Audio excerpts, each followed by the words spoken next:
Angela Keller-Herzog. I've known Angela for quite a few years. Angela often comes and delegates in front of us at City Hall. So she is an experienced leader, an energetic community builder, small business owner, and former diplomat. She is a Gen Xer mom and has lived in Ottawa Centre on unceded Algonquin territory, off and on for 30 years. Angela is the Executive Director of Community Associations for Environmental Sustainability. You might know them as cafes, and is the principal at Horizon Green Consulting. She has over 20 years experience working in international development, including Transparency International and the Canadian federal government. Angela believes in local action, taking responsibility and getting things done to create the world we want to live in. Preserving biodiversity and taking climate action are two of Angela's priorities. She has received multiple awards recognizing her progressive community leadership. And Angela is a trained economist. Over to Angela. All right, thank you very much. So I also have a PowerPoint. I don't know if some of the live attendees in the back, if there are a few seats closer to the front, if you want to see them.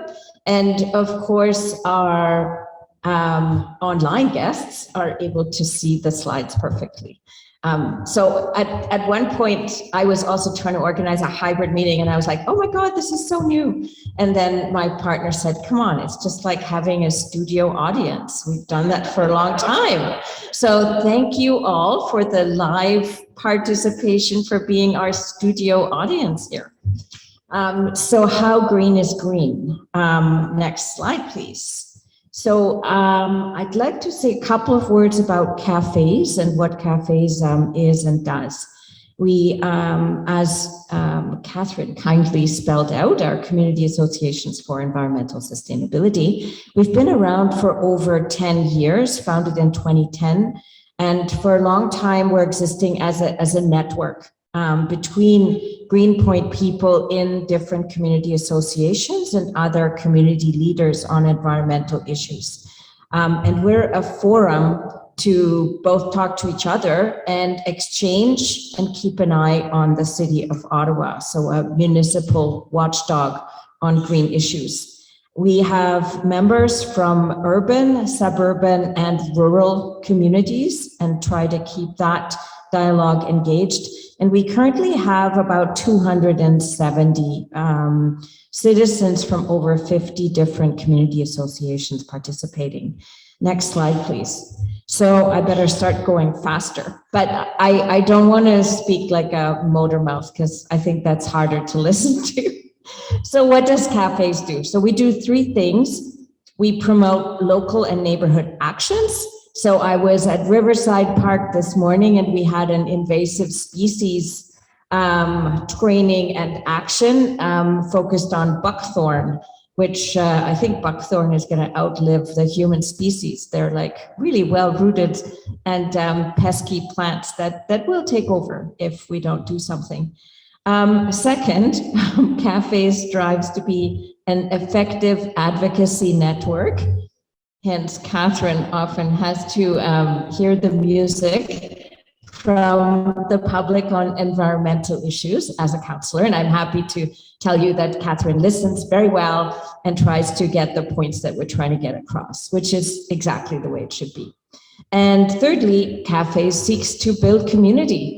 So I'm delighted to be here and I'm hoping to learn from the questions that you're going to pose and the conversation that hopefully we can do after these speeches. Next slide, please. Okay, so that's who cafes is. So let me take a different start to my talk. So three people walked into a bar: an architect, an environmentalist, and a community housing person. And the bartender goes, so what'll you have?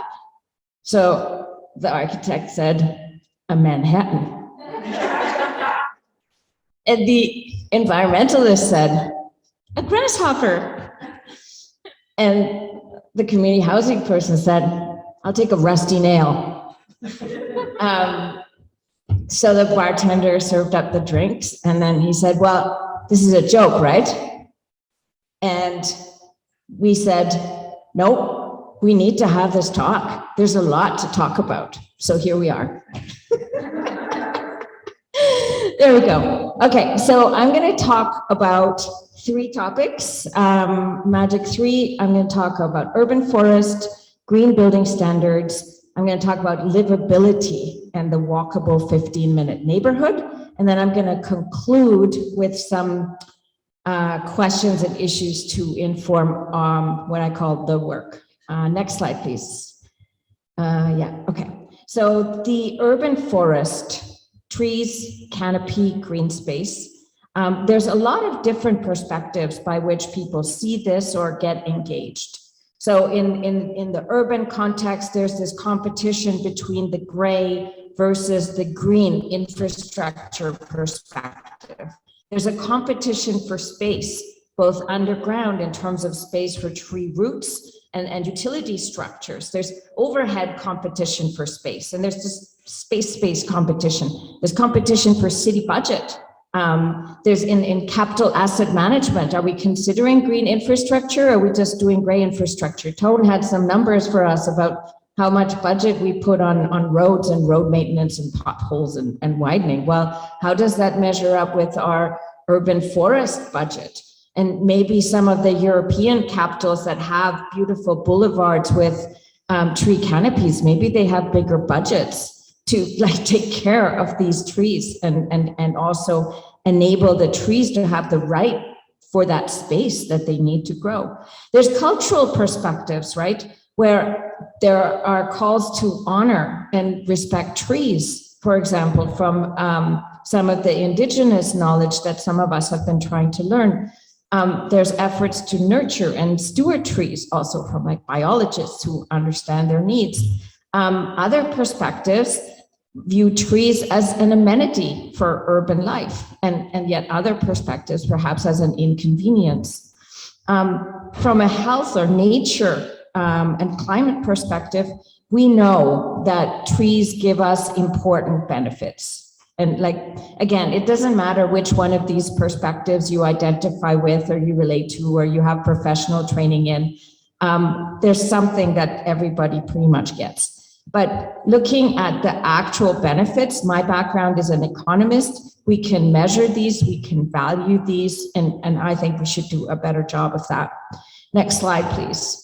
So then we can ask, what are the rules of the game for trees in the city? And oh my God, like I've been like working on learning the ropes for like maybe the last 10 years, being involved at community association and network level and doing advocacy work and reading things and educating myself. It's complicated. It's a jungle out there. There's like the urban forest management plan, the bylaw, the official plan has things to say. There's supposed to be a green space master plan. The old one's kind of lame. The new one may be better. We hope to advocate, of course. The general zoning bylaw will be putting down the law about tree things. I was talking with Councillor Jeff Leeper, and I said, oh my God, this tree stuff is so confusing. Would you like help us understand it? What's the most important? He said, setbacks. You have to fight for setbacks. It's like, oh my God. So I'm hoping there's some of you in the room who understand the fight about setbacks.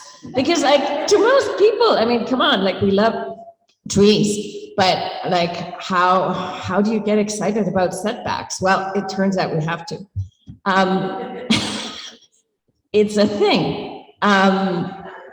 So I'm not going to get into all these documents and the nitty gritty, but there is a need to engage on this nitty gritty stuff, including setbacks. Okay, next slide. So I'm going to talk about green building standards. And again, I'm sorry that this is all very rushed. By the way, Toon, I made a note in my book that we should invite you to give your speech, but give you 30 minutes. I'll try to organize a forum. Sorry. No, you have so much great stuff. We want to hear it. Anyway, so green building standards. So there's a building code, which is like inside mechanical standards, I think safety stuff too. That comes from the province. And then the feds give a model building code, and the feds are trying to inject some climate into it, but we don't know if Ontario under Ford Nation is going to adopt any of that. And then we have a thing called the Green Building Standard, or in Ottawa, it's called High Performance Development Standard, which looks more at the outside. So it's site plan requirements, and Ottawa has just very recently passed its first iteration of a high performance development standard. And I am sad to tell you that it's not nearly as good as the Toronto one. So our advocacy work, we did all this research and we documented it, and then we started sort of throwing the book at councillors and staff saying, look, here's what Toronto did, here's what Toronto did, here's what Toronto did. In all these dimensions, Toronto was always better. And we're like, why? And I mean, the reason why is because in Ottawa, there was workshop consultation with developers for like a year and a half. They hammered it out and they made a deal about, okay, this is what we'll do in Ottawa. And it's not in the public interest, right? In the public interest is a higher standard that we build better. Next slide, please. So that's a governance issue, which then also becomes a green issue, right? So again, looking at how we build, how tall, has a lot to do too with the energy efficiency and the carbon efficiency of buildings. And the way I understand it, and I would love it if somebody can ask Toon a question about this, is that if you have an R1 single family home, that is the least energy efficient, usually unless you insulate it up the yin yang, because it has very few shared walls. And then as you get to a mid-size, you're doing well. And then if you have like a really tall, skinny high rise with lots of glass, then you lose again in terms of insulation value and energy and carbon efficiency. So I think that's the basics. Obviously, after that, how you design, how you build has a lot to do with it. And the green standards will help. How affordable also has a lot to do with looking at the life cycle operating costs. And we find that a lot of the nonprofit builders, and this is one of the insights that I had in doing advocacy work around the high performance development standard and knocking on Catherine's door, is that a lot of the nonprofits and community housing are choosing to go for a much higher carbon efficient and energy efficient standard because they're planning for the life cycle of the building, and they would like to have low utility bills for their future tenants who are expected to be on the lower income side. So it's a totally different thought than for a developer who's competing on first in line price, right? So if we're looking at the public interest, we think that this needs to be regulated. We need to regulate good building codes, good green building standards. And then, again, I'm going to run out of time, but I came home one day and I said, hey, husband, like the penny really dropped. I really came to understand this, like how nonprofits, they build to a good standard, and we really need codes there in the public interest. Like, I really get that.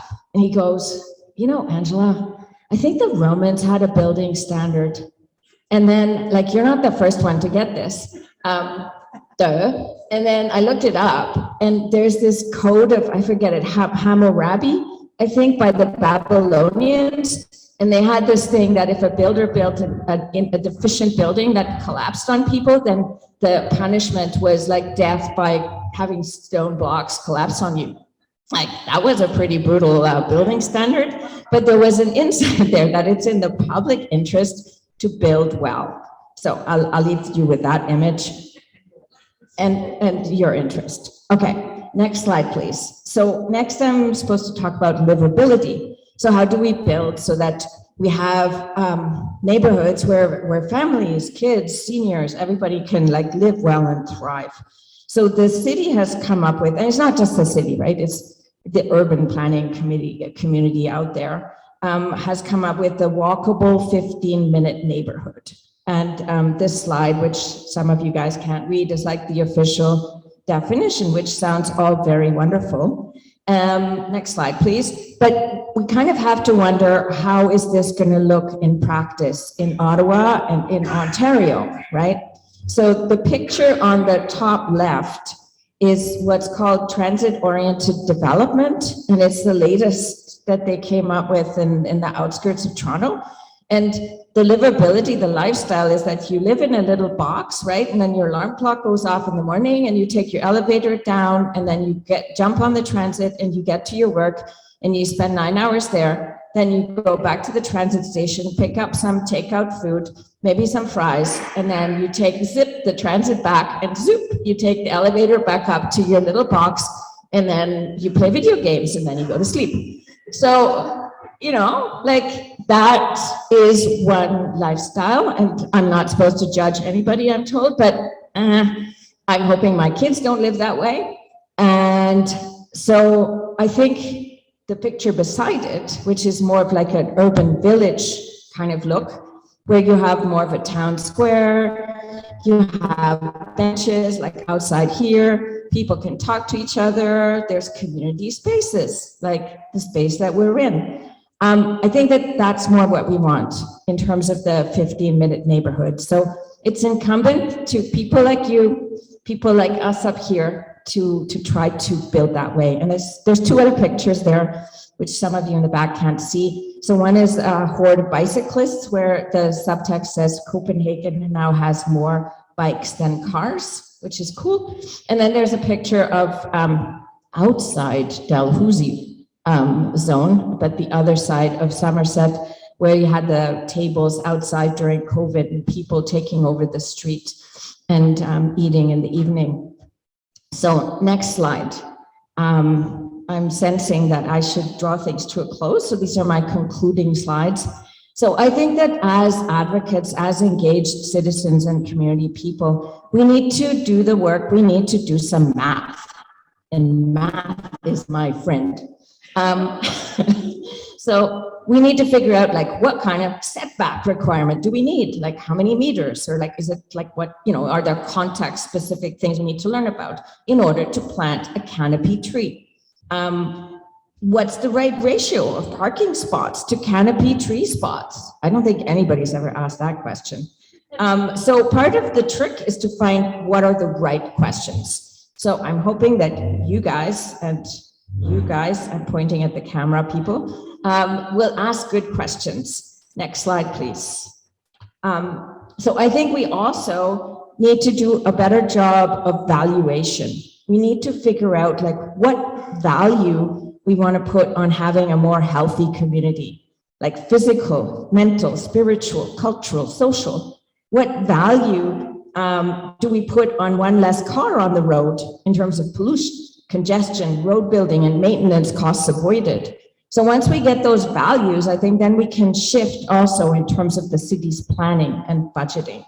And for that, we have to ask what data, what reporting, what information do we need? And recently, I sent a message to those forestry department people in our city, and because I like to get my hands dirty also at my community level. And I said, yo, Tracy, her name is Tracy Schwetz, the head of forestry programs. And I said, can I please have data on the trees that have been lost, that have been cut, like urban trees that you have a database for, and we taxpayers pay to have that database. I'd like to know what trees have been lost in the last 5 years. And I was told that they're too busy. So next slide, please. This is my last substantive slide. So I think in terms of conclusion, there's also conclusions in terms of participation, community, and people power. So we need to figure out how we advocate for what the community wants, how we combat this regulatory capture at municipal level that's happening, and how we push back on undue developer influence. We need to figure out how the capacity of public interest, engagement, and advocacy, how is that fueled? How do we become sustainable? Are there democratic processes that we can build? And also, how can we become more inclusive in our own community work, in our community consultations? Like, is everybody in the room here? Probably not, right? We need to reach out better. How do we make this into, Joel Harden is at the back. I think I heard you say this the other day, reconciliation, which is what Claudette Commanda has been saying. After reconciliation and the blah, blah, blah, we need to turn that into action, right? How do we do that? And if we aim for climate justice in the sense of intergenerational equity, like what do we need in terms of transportation, building, waste, land use? Like that's a reframing that I think we also need to do. Last slide, please. So Greta Thunberg really challenged people at the last UN climate change conference. And she said, hey, the real work continues outside of these halls. And I think the real work is at the community level, in places like this, in conversations like this. So thank you all very much for coming and listening with interest to these 3 sets of remarks. And now we hope to hear from you and your questions. Thank you.